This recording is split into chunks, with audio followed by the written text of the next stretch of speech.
दुनिया में किसी क्षेत्र में रहे, किसी भी हैसियत में रहे, आप राष्ट्र के प्रति हमेशा समर्पित रहे। इसलिए आज इस सभा में बहुत सारे ऐसे मित्र बैठे हैं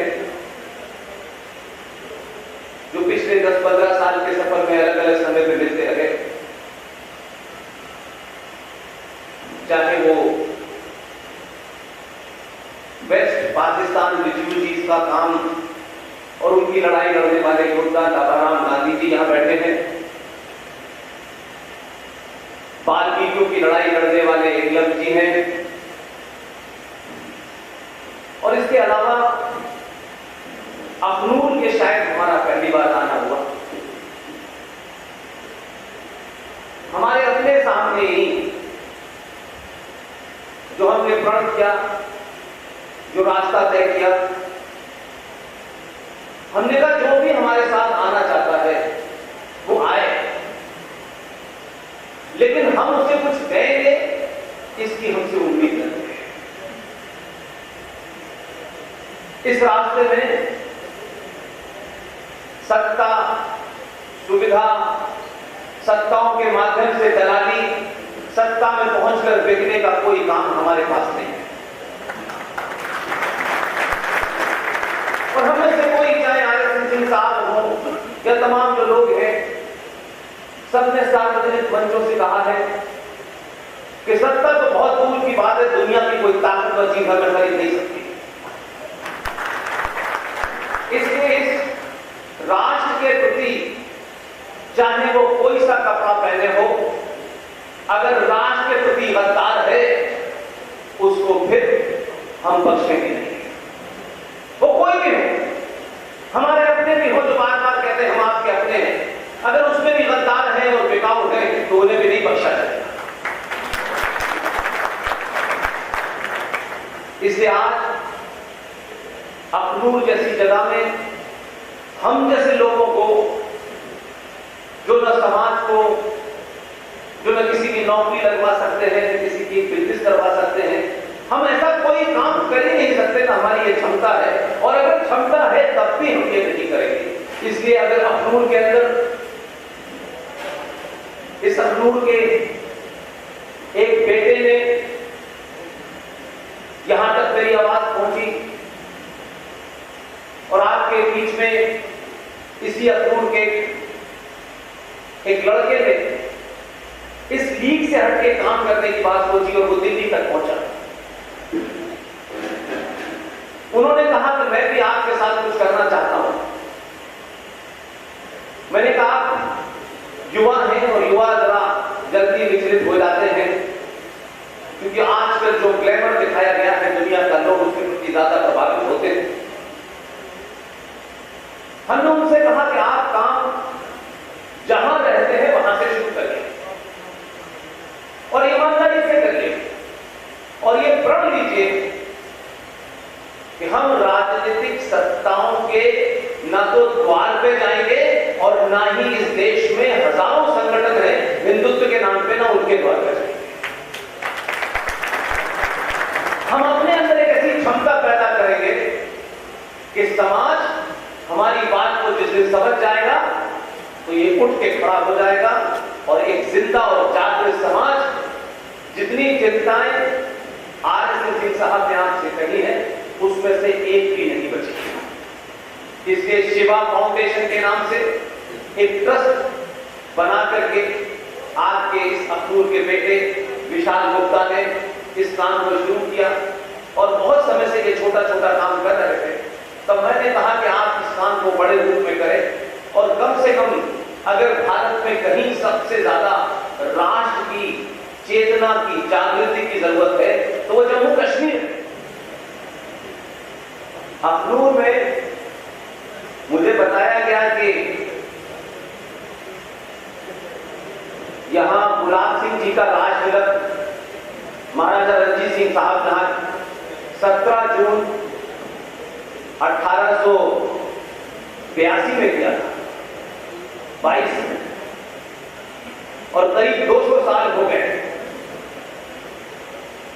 अखनूर में सबसे ज्यादा इस क्षेत्र से फौजी जाते हैं। अखनूर को सनातनियों और राष्ट्रवादियों का गढ़ कहा जाता है।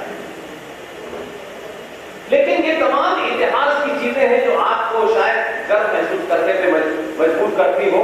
लेकिन आज हम कौन सा ऐसा इतिहास रच रहे हैं जिससे ये पूरी देश में, पूरी दुनिया में जो लगातार सुबह से शाम तक कुछ पागल लोग ये कहते हैं गज़वाए हिंद होगा, गज़वाए हिंद होगा। अगर भारत में गज़वाए हिंद का कोई रास्ता है, वो रास्ता जम्मू से शुरू होता है। और अगर जम्मू को कमजोर किया, जम्मू के बारे में दलालों को बिठाया गया जो चवन्नी पर बिक जाते हैं, सरकारों के साथ सरकार बनाते हैं और उस महबूबा मुफ्ती ने जो कैबिनेट की मीटिंग पास करती है उस पर्ची को पकड़ा देंगे, इससे साफ कर दीजिए आपके नेताओं की और आपके नुमाइंदों की यह हैसियत। इसे चुनाव जीतना हिंदुत्व पे एक अलग बात है, लेकिन उसके लिए काम करने के लिए आपका चरित्र होना चाहिए और ज्यादातर लोगों में ये चरित्र नहीं है। इसलिए आप किसी दूसरे को जिम्मेदार ठहरा करके अपने चेहरे पर छुपा सकते हो, चादर डाल सकते हो, लेकिन आत्मचिंतन कीजिए, आत्ममंथन कीजिए कि आपके लोग कितने सस्ते में बिकते हैं। किसे इस्लामी जिहाद, महबूबा को गाली दीजिए, फारूक को गाली दीजिए, उमर को गाली दीजिए, सबको गाली दीजिए, लेकिन आप खुद क्या कर रहे हैं? एक मैंने सुना है, मेरे यहां आने से पहले मुझे एक वीडियो मिला। अगर कंफ्यूजन यहां है तो दुनिया का कोई हिंदूवादी संगठन और हिंदूवादी पार्टी आपका इलाज नहीं कर सकती, कोई नहीं कर सकता। जब बीमारी यहां है और ये बीमारी है हमें अच्छा दिखने की, सबकी सहमति मिलने की, शत्रु के अनुमोदन की, जब समाजों को ये चिंता होने लगती है कि हमारा शत्रु हमारे बारे में क्या अच्छी राय रखता है, समझ लीजिए वो समाज समाप्त। इसलिए आज भी भाषा जब टेलीविजन का मुंह खुलता है तो बड़ी जोर जोर से चिल्लाते हैं, एक युवा अध्यक्ष किसी पार्टी का मैंने सुना है और ऐसा डायलॉग देता है कि शोले में भी कोई नहीं खुलता, लेकिन चुपचाप से रात के अंधेरे में जब जिहादियों के बीच में खड़ा होता है तो कहता है कि जो नबी का नहीं वो हमारा नहीं, अब जो नबी का है वो हमारा नहीं, इधर रहो या इधर रहो, ये दलाली नहीं चलेगी। उसी पार्टी का एक जनरल सेक्रेटरी यहां आके हिंदू की बात, 37 की बात, 35 की बात, मंदिर की बात, ये दलाली करेंगे और फिर चादर चढ़ाने जाएंगे। सनातनियों को,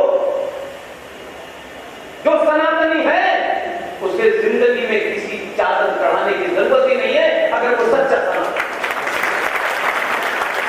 ये सनातनी के रूप में दलाल और मकान है, इन्हें एक्सपोज कर सकते हैं,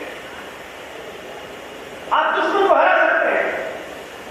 ये ठेका लेके हिंदुत्व का लोग घूम रहे हैं और जब इस देश में जागृति पैदा हो रही है, जब एक आम जन ये समझ पा रहा है कि मेरे कष्टों का कारण क्या है, मैं आज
और उनके मिलने से पूरी दुनिया बस गई।